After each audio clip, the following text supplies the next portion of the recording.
Telugu big boss హిస్టరీలో elimination అయిన contestants ఎలాంటి సరైన కారణం లేకుండా మళ్లీ రీఎంట్రీ ఇచ్చిన దాఖలాలు లేవు. సీజన్ 7లో ఎలిమినేషన్ అయిన రతిక రీఎంట్రీ ఇచ్చింది. కానీ అందుకు ఒక ప్రక్రియ ప్రకారం ఆమెని లోపలకు తీసుకొచ్చారు. కనీసం 4 వారాలైనా హౌస్లో ఉన్న కంటెస్టెంట్స్ని పిలిపించి వారిలో ఎవరు కావాలని అనుకుంటున్నారో వాళ్లకు ఓటు వేయమని హౌస్ మేట్స్తో ఓట్లు వేయించారు.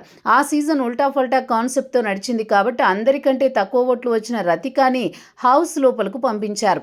సీజన్ 8లో అలాంటివేమీ చేయలేదు. కానీ ప్రస్తుతం నడుస్తున్న సీజన్ 9లోని కారణం చేతను హౌస్లోకి భరణిని తీసుకువచ్చారో అర్థం కావడం లేదు. శ్రీజ అంటే ఆమె ఆడియన్స్ ఓట్ల ద్వారా ఎలిమినేట్ అవ్వలేదు. అప్పటికప్పుడు హౌస్ లోపలకు దూసుకువచ్చిన వైల్డ్ కార్డ్స్ ఓట్లు వేస్తే ఎలిమినేట్ అయింది. ఇది ఆడియన్స్ చాలా అన్యాయమని ఫీల్ అయ్యారు.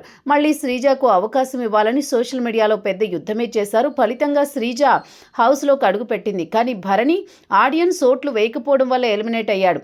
ఆయన్ని హౌస్లోకి తీసుకురావాలంటే అప్పటికే హౌస్లో ఉన్న కంటెస్టెంట్స్ ఓట్ల ద్వారా తీసుకుని రావడము లేకపోతే ఆడియన్స్ ఓటింగ్ ద్వారా తీసుకురావడము జరగాలి. కానీ అలాంటి ప్రక్రియ ఏది లేకుండా నేరుగా బిగ్ బాస్ నిర్ణయంతో ఆయన హౌస్లోకి ఎంట్రీ ఇచ్చారు.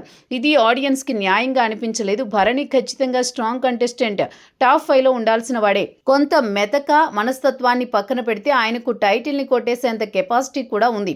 అమడులో ఎలాంటి సందేహం లేదు. కానీ ఇలా తీసుకుని రావడం వల్ల బిగ్ బాస్కి ఒక బ్లాక్ మార్క్ లాగా మిగిలిపోతుంది కదా. ఇద్దరికీ టాస్కులు నిర్వహిస్తాం, ఎవరైతే ఎక్కువ టాస్కులు గెలుస్తారో వాళ్ళు శాశ్వతంగా ఇంట్లో ఉండిపోతారని అంటాడు బిగ్ బాస్.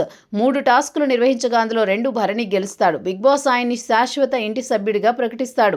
మరి ఇప్పుడు శ్రీజ ఎలిమినేట్ కానుందా అనేది వీకెండ్ వరకు సస్పెన్స్. ఇదంతా పక్కన పెడితే 6 వారాల్లో ఎంతో మంది ఎలిమినేట్ కంటెస్టెంట్స్ ఉండగా భరణికి మాత్రమే స్పెషల్ అవకాశం ఇవ్వడానికి కారణం ఆయన జనసేన పార్టీకి చెందినవాడనే కదా. నాగబాబు ప్రస్తుతం రాజకీయాల్లో బలమైన స్థానంలో ఉన్నాడు. ఆయన ప్రభావితం చేయడం వల్లే ఎలాంటి షరతులు లేకుండా భరణి బిగ్ బాస్ హౌస్లోకి వచ్చాడా అనే అనుమానాలు జనాల్లో కలుగుతున్నాయి.